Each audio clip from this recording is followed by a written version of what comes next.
গণভোটে আপনি হ্যাঁ দেবেন নাকি না দেবেন একটা দেশের নাগরিক হিসাবে এটা আপনার ব্যক্তিগত ক্ষমতা রয়েছে, কিন্তু দেশের সার্বিক কল্যাণে, সার্বিক সংকটে, যে কোনো বিপদে আপদে দেশের পাশে আপনার হাত বাড়িয়ে দেওয়া উচিত। এটাও কিন্তু আপনার একটা দায়িত্বের মধ্যে রয়েছে। আপনি হ্যাঁ ভোট দিলে কী কী হবে আর না ভোট দিলে আপনি কী কী পাবেন না, তার থেকে আপনাকে একটা জিনিস আপনাকে এটাই মাথায় রাখতে হবে যে এই বাংলাদেশের স্বাধীনতার 55 বছরে আমরা একটা জিনিস খুব ভালোভাবে লক্ষ্য করেছি যে কোনো একটা ঘটনা যদি ভাইরাল না হয়, সারা দেশ যদি উত্তাল না হয়, সেই ঘটনা বিষয়ে সরকার কোনো তদন্ত গ্রহণ করে না এবং সেই বিষয়ে কোনো বিচার হয় না।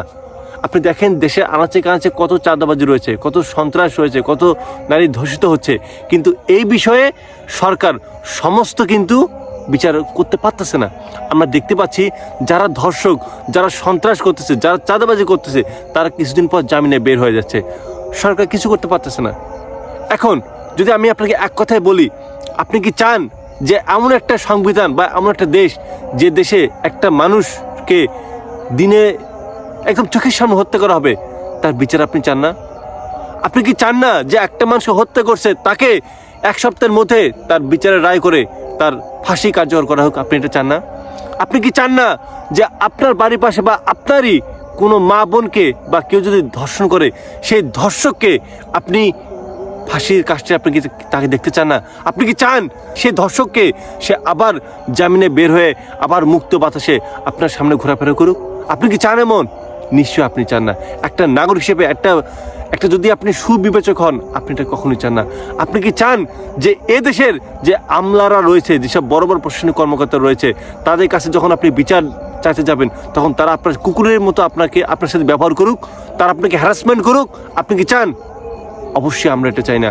আপনি কি চান যে এই দেশে ক্ষমতাবানরা আবার হাজার হাজার কোটি টাকা লুটেপুটে করে তারা বিদেশে পাড়ি জমাক? আপনি কি এটা চান?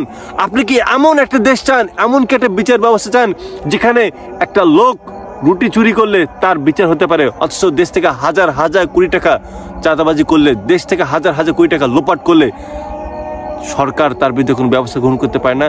আপনি কি এমন একটা দেশ চান যে দেশে অসাম্প্রদায়িক মনোভাব থাকবে, সেই অসাম্প্রদায়িক মনোভাব নষ্ট হয়ে একটা দাঙ্গা সৃষ্টি হোক? আপনি কি এমন দেশ চান? আপনি কি এমন একটা দেশ চান যে দেশে যারা সংখ্যাগুরু তারা বেশি অধিকার লাভ করবে আর যারা সংখ্যালঘু তারা কম অধিকার লাভ করবে? আপনি কি চান এমন একটা দেশ? নিশ্চয়ই আপনি চান না। নিশ্চয়ই আপনি এমন একটা সংবিধান চান না। আমরা দেখতে পাচ্ছি যে এই গণভোটে যেন হ্যাঁ জয়যুক্ত হতে না পারে বিভিন্ন যারা কাপুরুষ রয়েছে, যারা এ দেশের থেকে খাওয়ার পরেও যারা এ দেশের সার্বভৌমত্বে বিশ্বাস করে না, যারা অন্যের দালালি করে, যারা আবারও এই দেশে চাঁদাবাজি করতে চায়, সন্ত্রাসগিরি দেখাতে চায়, তারা না ভোটের পক্ষে ক্যাম্পেইন চালাচ্ছে।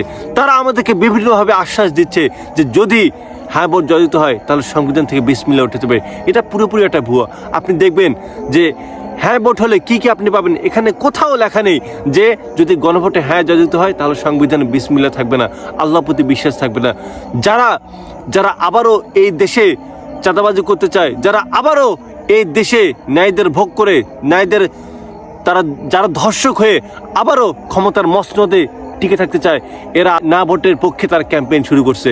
একটা দেশের সাধারণ নাগরিক হিসেবে আপনার আমার নৈতিক দায়িত্ব, আপনি যে দলেরই হন, আপনাকে এটা মানতে হবে যে একটা দেশের সাধারণ নাগরিক হিসেবে আপনার এটার বিরুদ্ধে অবস্থান গ্রহণ করা উচিত। যারা না ভোটের পক্ষে সাফাই গায়, আপনাকে অবশ্যই হ্যাঁ ভোটের পক্ষে থাকতে হবে, কারণ এই হ্যাঁ ভোট জিতলে আমরা দেশের বিচার ব্যবস্থা, দেশের সংবিধান আবার নতুন করে সংস্কার করে আমরা এমন একটা বাংলাদেশ গড়ব যে দেশে সমস্ত মানুষ, প্রত্যেকটা মানুষ যেন সমান অধিকার পায়, প্রত্যেকটা মানুষ যেন সুবিচার পায়, এবং যে অপরাধী সে যত বড়ই হোক সে যেন অপরাধীর কাতারে তার নামটা থাকে।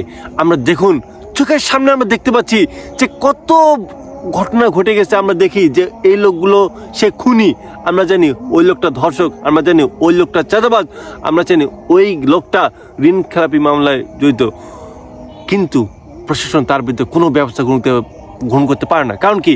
কারণ আমাদের দেশের সংবিধানটাই এমনভাবে তৈরি করা হয়েছে যেখানে পুরো দেশটা শুধুমাত্র গুটি কয়েক, শুধুমাত্র ক্ষুদ্রদের প্রশাসনিক কর্মকর্তা রয়েছে, তারা নিয়ন্ত্রণ করে। এই দেশটা যেন সাধারণ মানুষের অধিকার না থাকে, এই দেশটা যেন সাধারণ মানুষ বিচার না পায়, এই দেশটা যেন সবাই মিলিত হবে যেন এই দেশ পুনর্গঠিত হতে না পারে, এই দেশের সংবিধান সেইভাবে তৈরি করা।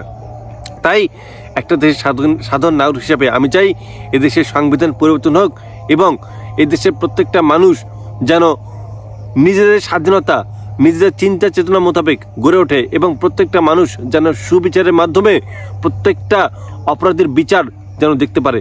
আমরা এই জন্যই হাবটকে চাই। ইনশাআল্লাহ আমি আছি হাবটের পক্ষে, আশা করি আপনারা থাকবেন। ইনকিলাব জিন্দাবাদ।